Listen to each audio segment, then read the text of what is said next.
Welcome back. It's been a while, but as you can see, we are back working on my 1990 Range Rover Classic. Now this one's the 3.9 Turbo Technics. Something a bit different. I was browsing Facebook the other day and noticed some diagnostics bits sort of pop up on the pages. Now I didn't realise you could do much diagnostics with this car other than like the basic flash codes or the dealer bits and bobs. I didn't think there was much you could do, but turns out there is.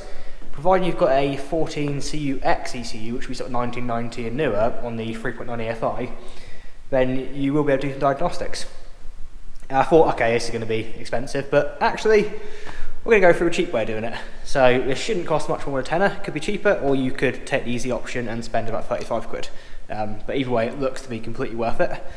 So let's just quickly go on to what we're going to be doing in a minute, and then we'll crack on. I'll go through the options, software setup, and then making the cable.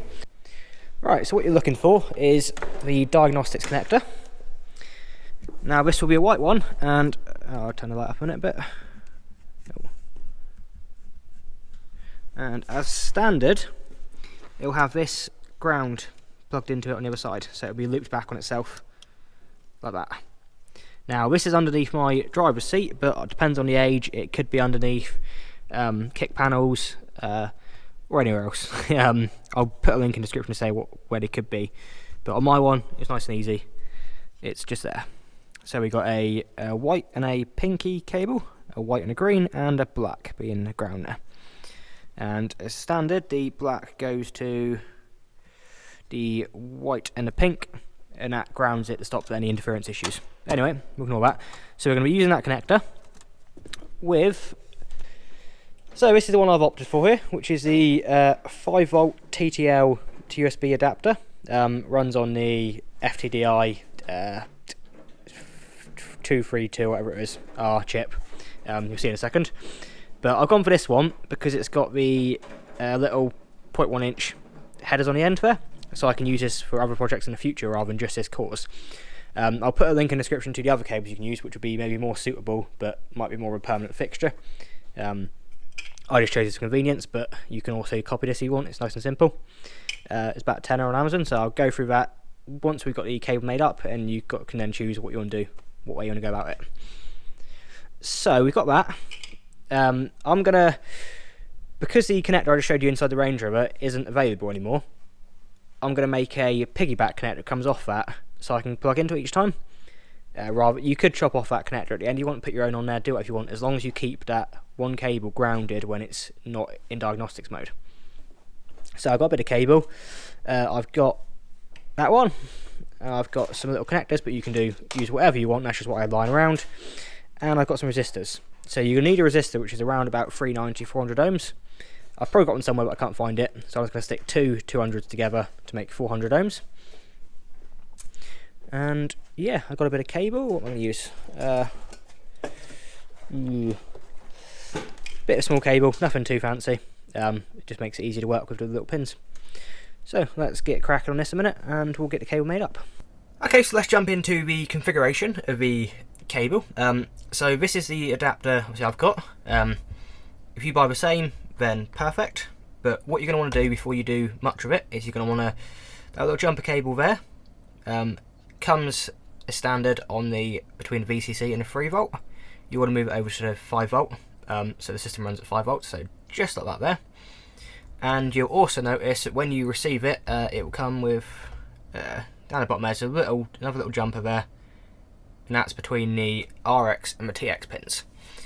You'll need to keep a note on that in a minute because we'll need to have it plugged in. So once you've got your cable, actually let's jump in. If you use this style, perfect. If not, you can also use this style or anything similar. As long as it's the 5V TTL with the 232R chip in it, it'll work. If you go for cheaper ones, you might not better program them. So I would maybe stick around something along this sort of price range. You can buy genuine FTDI cables and all that as well. They're not that expensive. But this, if you're making it just for the Range Rover and planning using it long term, this would probably be your easiest option because you don't need all the extras like this here. You can just have one really simple cable. So yeah, but either way, from now on the instructions are going to be the same for both cables. So what you're going to do is you want to plug it into your computer, and then it'll come up about installable drivers. That's absolutely fine. Go through, let it install drivers. If it can't find the drivers, then jump into Device Manager. This will apply to all Windows. No idea on Mac, to be fair. You should see it highlighting something, and just make sure you keep clicking Update Driver, and it should find the right drivers. It has in Windows 10 for me anyway, and it's showing as a USB serial COM port, COM10 on mine, which at that stage it works perfect. So once you've got the drivers installed and you know what COM port it's in, COM10 there, you are going to want to test it out by jumping into a program called PuTTY. So we will launch PuTTY in a moment. I'll put the download link in the description of this one as well. And we're going to want to jump onto serial COM, mine's COM10, and we will jump into that. Right, so with PuTTY open and your TX and RX lines linked, so that little adapter that comes on the end, if that's connected, or if you buy the cable version, if you just put some pins between the RX and the TX lines, as you type in PuTTY, you should see it come up on the screen, just like that. So that means that the device is working. It's basically the signal's going out on the transmit lines and coming back on receiving lines. So we know the adapter works, we know the drivers are good, which is perfect. But the Range Rover won't speak to this. It needs the signals on the RX inverting, at least for the adapter. So it's quite an easy way of doing this. I'll put the link in the description, but you need to download a program called FT Program, which is made by FTDI, which is the chip manufacturer, and all it is a program designed to modify the chip settings. So if you launch that one up like that, once it's installed, to find your device, if you go to Devices, Scan and Pass, it's found our device. And all we need to do is pop down to Hardware Specific, Invert RS232 signals, and press the Invert RxD. Simple as that. And then Devices, Program. Press the Program button. Program successful. Done. That's it. Close that bit of software, unplug the adapter, plug it back in again, and then we'll check with PuTTY now and see what it does. So we'll jump back into PuTTY, jump back onto serial, COM number 10. Now what you should find is you can no longer type in what you were typing in before, and it won't come back the same. So I start typing in the same again. I've wrote my name, and that's all I've got. So it's now inverting the signals, messing everything up, which means it's working. So we can close off that. That's the configuration done. So now we're ready to plug it into the Range Rover and go from there.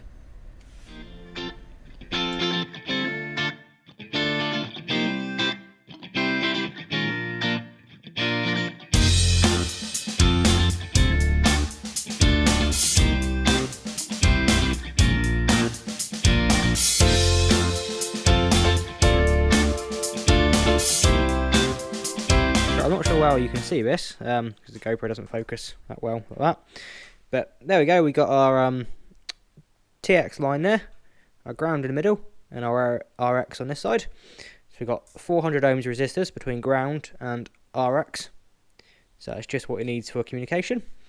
And I've coupled it up now, so it's one end, it goes into this module. Now depends on what one you order, you might not have to do this, and it will just be fine as is. So mine goes in like that way on this one. Yeah. That goes onto there, the module, and the other end will go into this cable that's made. So that connects onto that, and this will stay piggybacked off the loom in the car. So instead of using that factory connector that's unavailable, we can just plug into this one each time instead. So that'll make more sense and be easier. So I'll get this tidied up a minute and then I'll see you back in the car. Right, so now we've got our cable made up. So essentially all we've got here now is a USB end one end, and the other side we've got three cables. We've got brown, well here I've got brown for ground, I've got green for TX, and I've got orange for RX. and between RX and ground we have a 400 ohm resistor located in our loom. So although I've got connectors and stuff on it, that is as simple as it is. So what we're going to do is, I've got this little piggyback end here I'm going to put on in the car. Down here we got a 3-pin connector, the black with the grey stripe. I might have to turn it down a bit, minute. So the black with a grey stripe, that is our ground. The white with the pinky kind of coloured stripe, that is our RX, and the white with the green, that is our TX. So although I didn't actually mean to, my colours almost match up as it is anyway. Now I'm going to be a bit rough here, and I'm going to use the forbidden Scotch blocks. Only because this is all probably coming out because I'm going for an aftermarket ECU and completely changing everything. But I just want to test it and just have a connector there for the time being, although the car's off the road, so it's mainly just for this video and testing purposes really. Long term I would have probably soldered in I would solder these directly onto that and it'd be fine, but for testing purposes I don't need to. If for some reason I end up having to keep this diagnostic plug in ECU, then I will certainly solder these on properly, and then I'll have my diagnostic plug whenever it's required. So I'm going to get them put on there in a minute, and I'll see you in a few seconds. Right, just what I forgot to tell you a minute, which might get confusing, is I was mentioned about the RX and TX lines, so the orange and the green, correct? But you do need to reverse them. So what I meant by the RX and the TX from the ECU, from the USB adapter, being the green and the orange here, going back to the green and the orange on the loom, you need to have basically TX go to RX and RX go to TX. So TX green from the adapter goes to RX pink of ECU, and vice versa. So yeah, don't get them mixed up. I'll put a diagram on the screen now to show you how that's meant to go. Obviously disconnect your ground plug, plug your adapter in, plug it into your laptop, which is there. You want to go into, I'm not sure if it's going to work on here. You want to go into Device Manager and check out what COM port it is, although you should know this already because you've just previously done the setup stages for this one. Ports and COM ports. Mine's COM number 10 there, so it says COM 10. So we know that. We can jump into the RoverGauge software, options, edit settings, push it off now, and then right here, serial device name, mine's under COM number 10, miles per hour, Celsius degrees, that kind of, do whatever you want to do, and press OK. So we're plugged in, we're set on COM number 10, we will turn the ignition on, and then we will press the connect button. And ideally what we're looking for is some little lights here to be flashing back and forth to show us what's working. I'm sure I already told you by now, but make sure your jumper is on 5 volts, not 3.3 volts. So I moved over. It's standard, they come on 3.3 volts. If you buy a 5 volt cable like in the other ones in the description, it will be fine. So yeah, and then press the connect button up there. And, there we go.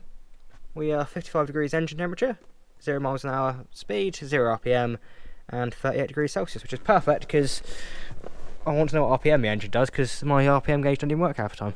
So let's just fire it up and see what happens a minute.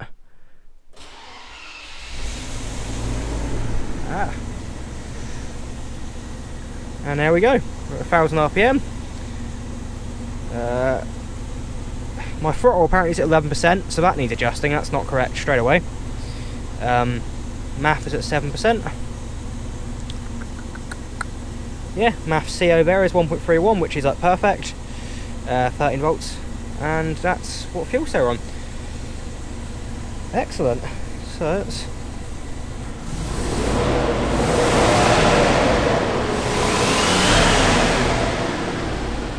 injector duty cycle working. Ideal, and the fuel pump relay of course is on because the engine's running. But this is fantastic bit of software for free here because you can see what current map's on there. You can't edit it from here, but you can see at least what's there. Not that it's much use. You can see what tuner you're on, so I'm on R2666, the identity, engine management light is not on, which is weird because it runs like a bag of shit. Mine's not got the lambda sensor stuff, so none of that's enabled because the tune hasn't got it. So yeah, and you can even start a log. Ideal. Right, well I think that should pretty much cover it now then on what's what. If you go into options and show fault codes, it'll give you a list of all your fault codes up there. So I have had a fault code for the throttle position, just fault code 17, and now fault code 48 has popped up as well. So that is actually incredibly handy. And then you can press clear codes, and it'll clear them, and away you go. You can also do a test on the idle control valve, which is quite a common thing to mess up on these. So you can go send command to the, because at the minute it's saying 99% is fully open. If we send that, it should close the valve. It has.